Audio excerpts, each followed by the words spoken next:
El tren silbo en la madrugada como un animal herido. El vapor cubría el andén polvorienta y el air olía a carbon y despedidas. María Delgado apretaba una pequeña maleta contra su pecho mientras el viento levantaba mechones de su cabello oscuro.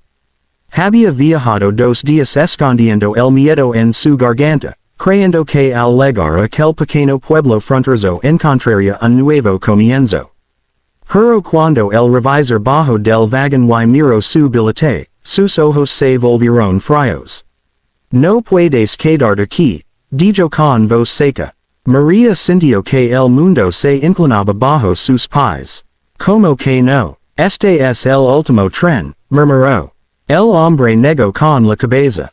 El alcalde dio órdenes. No quieren festeros, especialmente mujeres solas. La gente del andén empezó a mirarla como si fuera una enfermedad.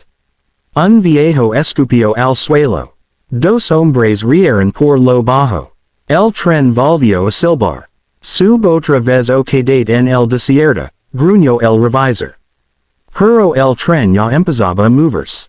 María retrocedió un paso. Nadie la ayudó. Nadie dijo una palabra. Las rutas chirriaron y el tren desapareció entre la arena.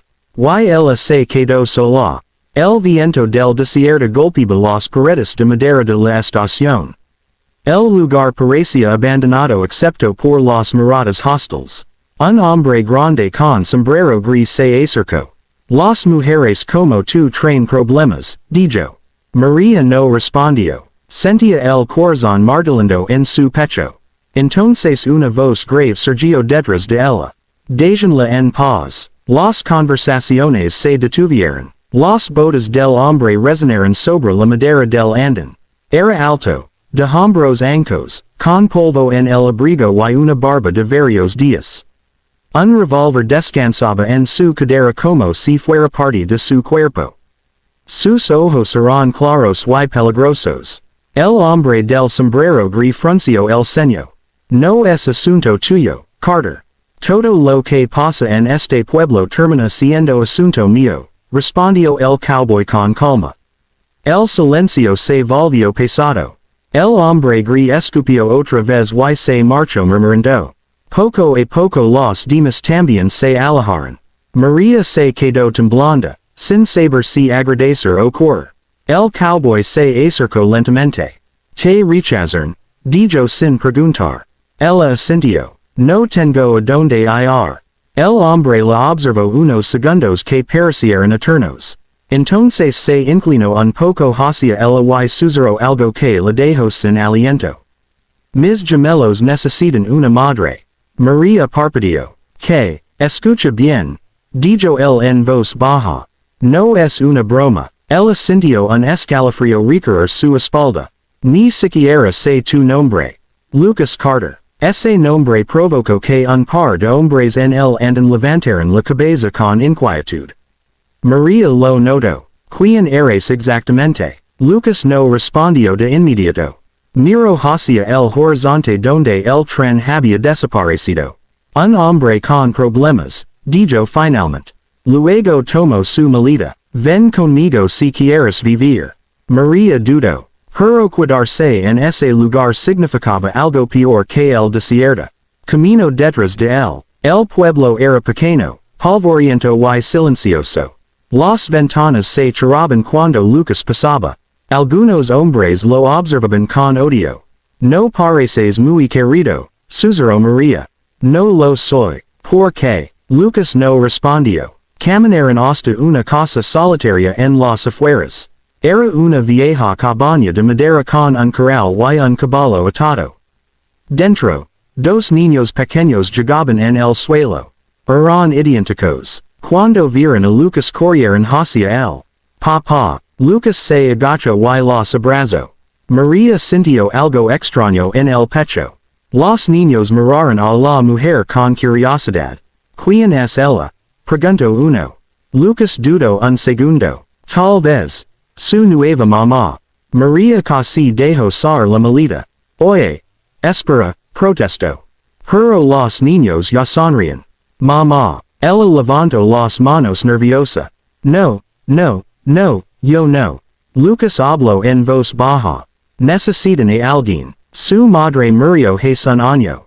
El silencio cayó en la habitación. María tragó saliva. Y por qué yo. Lucas la miró fijamente. Porque el tren te dejó aquí. Y porque alguien viene a matarme. El corazón de María se detuvo. ¿Qué dijiste? Lucas camino hacia la ventana. Tres hombres. Cazarrecompensas. ¿Por qué? Lucas soltó una risa amarga. Porque hace 5 años robé algo que muchos hombres matarían por recuperar. María sintió que el desaparecía. Entonces, me trajiste aquí para usarme como escudo. Lucas negó lentamente. No, se volvió hacia ella. Te traje porque si me matan, mis hijos estarán solos. Los gemelos llegaban en el suelo sin entender nada. María los miró. Eran pequeños, inocentes, y completamente indefensos. No me conoces, dijo ella. Lo sé, podría robarte, huir, no lo harás. ¿Cómo estás tan seguro? Lucas la miró profundamente. Porque cuando te rechazaron en la estación, no lloraste. María sintió un nudo en la garganta. Solo las personas que han perdido todo siguen de pie así. El viento golpeó la casa. Entonces se escuchó un disparo a lo lejos. Los niños se sobresaltaron. Lucas sacó su revólver. Llegaron antes de lo que esperaba. María sintió terror puro. ¿Qué hacemos? Lucas le entregó un rifle. Ahora decides. Ella lo miró horrorizada. Nunca he disparado. Aprenderás rápido. Los cascos de caballos resonaron afuera. Tres hombres aparecieron frente a la casa. El primero gritó. Carter, sabemos que estás ahí. María sintió que las piernas le temblaban. Lucas habló en voz baja. Si muero. Hay dinero enterrado bajo el granero. Cuida de ellos. No digas eso. Los gemelos le abrazaron. Mamá. Tenemos miedo. Algo dentro de María cambió en ese instante. Tomó el rifle con fuerza. Afuera el hombre volvió a gritar. Te damos 10 segundos. Lucas abrió la puerta lentamente. El sol del desierto iluminó la escena como si fuera el final del mundo. Los tres cazarrecompensas sonrían. Hola, Carter. Lucas levantó el revólver. Pero antes de que alguien disparara. Un cuarto disparo explotó desde la ventana. El primer cazarrecompensas cayó del caballo. Los otros dos se quedaron congelados. Lucas giró la cabeza sorprendido. María estaba detrás de la ventana. El rifle on humaba. Sus manos temblaban. Pero sus ojos eran fríos. Uno de los hombres gritó. Maldita sea. Los disparos estallaron como una tormenta. Polvo. Gritos. Balas rompiendo madera. Lucas disparó 2 veces. Uno de los hombres cayó. El último huyó al desierto. El silencio regresó lentamente. Lucas respiraba con dificultad. María dejó el rifle. Creo que maté a un hombre. Lucas la miró. Nos salvaste. Ella se deslizó contra la pared, temblando. Los gemelos corrieron hacia ella. Mamá ganó. María soltó una risa nerviosa mezclada con lágrimas. Lucas salió al porche y observó el horizonte. Sabía algo que María aún no sabía. El hombre que escapó no era un simple cazarrecompensas. Era el hermano del hombre más peligroso de la frontera. Y cuando descubriera quién mató a su hermano, no vendría con 3 hombres. Vendría con un ejército.